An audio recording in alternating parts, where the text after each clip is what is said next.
কারণটা হচ্ছে আমেরিকার ডলারটা আমাদের কাছে ভ্যালিডেশন কতটা পাচ্ছে, এই ভ্যালিডেশনটা আস্তে আস্তে আস্তে আস্তে আমাদের কাছে ড্রপ হচ্ছে এবং আমেরিকা আস্তে আস্তে ট্রেড হারাচ্ছে।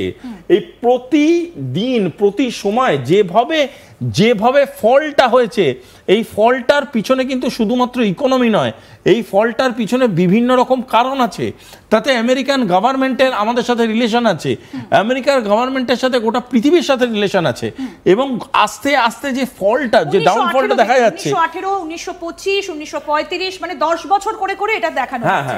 1948, 1971, 1988, 2004, 2025 মানে এটা লাস্টেরটা, মানে এটা $25 থেকে $1। মানে আমি একটু হিসেবটা আপনার কাছে জানতে চাইবো যে কি বোঝানো হয়েছে এটাতে, ওই ফলটা কিভাবে ডলারটা ফল করছে আস্তে আস্তে এবং এমন একটা সময় এসে দাঁড়াচ্ছে, আমরা এমন একটা সময় এসে দাঁড়াচ্ছি এরপরে কিন্তু এটা আমরা নেগেটিভের দিকে যাব এবং এমন একটা সময় এসে যাবে যে ইন্ডিয়ান মানি বা ইন্ডিয়ান কারেন্সি, তুমি যদি ব্রিক্সের নিজস্ব ডকুমেন্টস পড়ো তাতে, এবং শুধু ব্রিক্সের নয়,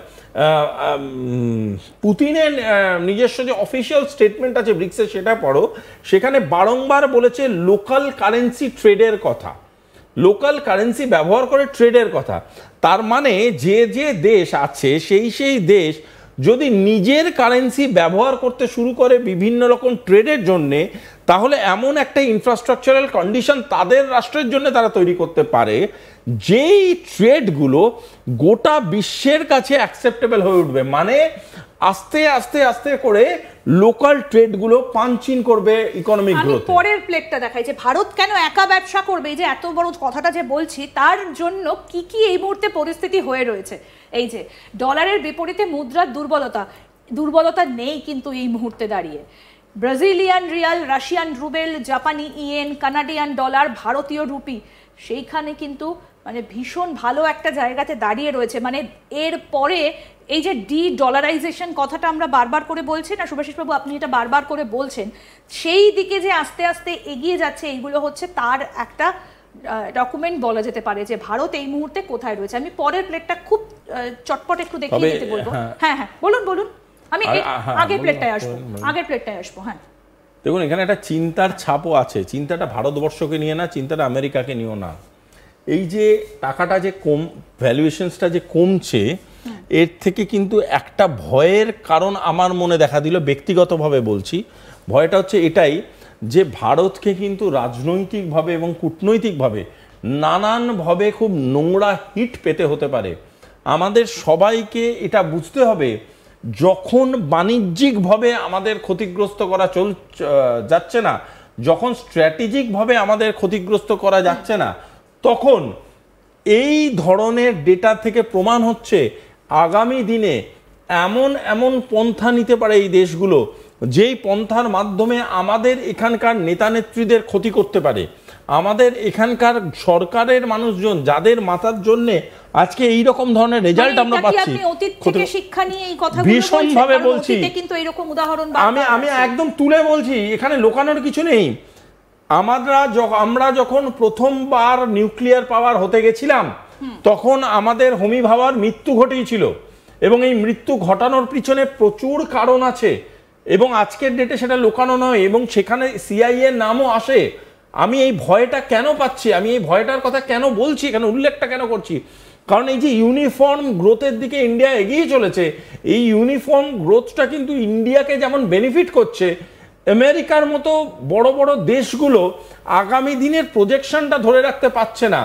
যখন আমি কোনো কাজ প্রপারলি করতে পারবো না, তখন আমি প্রথম যে জিনিসটা করার চেষ্টা করব সেটা হচ্ছে প্রচন্ড রকমভাবে তাকে এমন করে আঘাত করার চেষ্টা করব যেটা থেকে রিকভার করতে তার একটা সময় লেগে যায়। মৃত অর্থনীতি বলা হলো ভারতীয় অর্থনীতিকে, মানে এটা কি সেই ফার্স্ট স্টেপ বলে আপনি মনে করেন? যে এটা ন্যারেটিভ চালানো, একটা বারংবার একটা ন্যারেটিভ চালাবার চেষ্টা।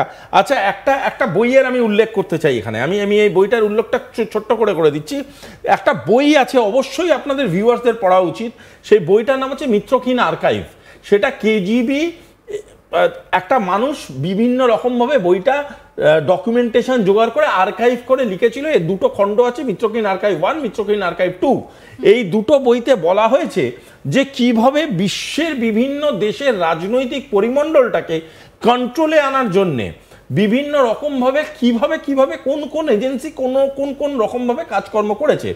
তার মধ্যে এরকমও বলা আছে যে আমেরিকার ক্ষতি করতে পারে এরকম লোক বহু কাল ধরে তৈরি করানোর চেষ্টা করা হচ্ছে। এবং এই আমি কেন বলছি, আমি আমেরিকার কোনো দরদি হিসাবে বলছি না, আই এম নট আমেরিকান, আমি তো ইন্ডিয়ান। আমার কোথাও গিয়ে মনে হচ্ছে ভারতকে সতর্ক থাকতে হবে এবং সময় এসে গিয়েছে আমেরিকানসরা বুঝুক যে যাকে তারা মাসনাদে বসিয়েছে ভোট দিয়ে সে কি সত্যি আমেরিকারও ভালো চাইছে নাকি সে তার ব্যক্তিগত ভালোর জন্য আমেরিকার ভবিষ্যৎটা শেষ করে দিচ্ছে। সেটাও একটা বড় চিন্তার কারণ। কারণ ভারত যেভাবে এগোচ্ছে, আমি 2030 সালের কোথায় যেতে পারে ভারতীয় অর্থনীতি তার একটা আভাস এখান থেকে পাওয়া গিয়েছে। আমি পরের গ্রাফিক্স প্লেটটা দেখাতে বলবো। এই যে বিনিময় হার ব্যবহার করে নামমাত্র জিডিপি অনুসারে শীর্ষ 10টা দেশ 2030 সালে কোথায় গিয়ে কোন দেশ পৌঁছচ্ছে জিডিপিতে, আমি সেটা একটু দেখাচ্ছি। 1 নম্বরে চীন, 2 নম্বরে ভারত।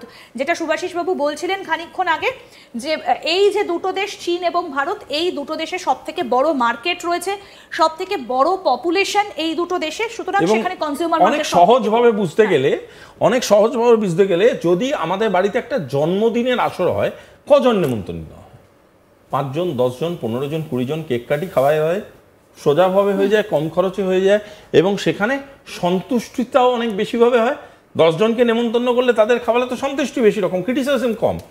আবার যদি আমরা একটা বিয়ে বাড়ির অনুষ্ঠান করি বাড়িতে, তাহলে কতজন আসে? 500, 1000 জন।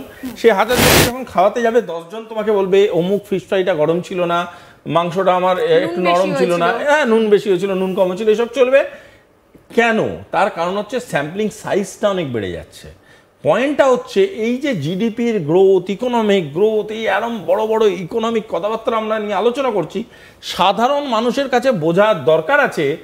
যখন ক্যানাডার প্রধানমন্ত্রী গর্বের সাথে 2019 সালে, আমি চিত্রটা ভুলবো না, গটগট করে হেঁটে গিয়ে বললেন আমরা কোভিডকে হারিয়ে দিয়েছি, কোভিড আমাদের দেশ থেকে মুছে গেছে। ভাই আমার, তোমার দেশের সাইজটা আমাদের এখানে বর্ধমানের কালনা কাটোয়া মেলালে হয়ে যায়, কিন্তু আমার দেশের সাইজটা 140 কোটি জনসংখ্যা। সেটা যখন আমি দেখি জিডিপি গ্রোথের লিডিং, আমি যখন দেখি পিপিপি মডেলের সেকেন্ড হাইয়েস্ট, তখন আমার গর্বে বুকটা ফুলে ওঠে। তার কারণটা হচ্ছে আমরা 140 কোটি স্যাম্পলিং এর কথা এখানে বলছি, আমরা এত বৃহত্তম একটা স্যাম্পলিং এর কথা বলছি যেখানে সমাজের এতগুলো স্তর, প্রতিটা স্তরের আলাদা আলাদা ডিমান্ড, প্রতিটা স্তরের আলাদা আলাদা ইকোনমিক কন্ডিশন, প্রতিটা স্তরের আলাদা আলাদা ট্রেড ফ্রিকোয়েন্সি এবং প্রতিটা স্তরের আলাদা আলাদা পারচেজ করার ক্ষমতা, সেই যে ইনফ্রাস্ট্রাকচারটাকে আমরা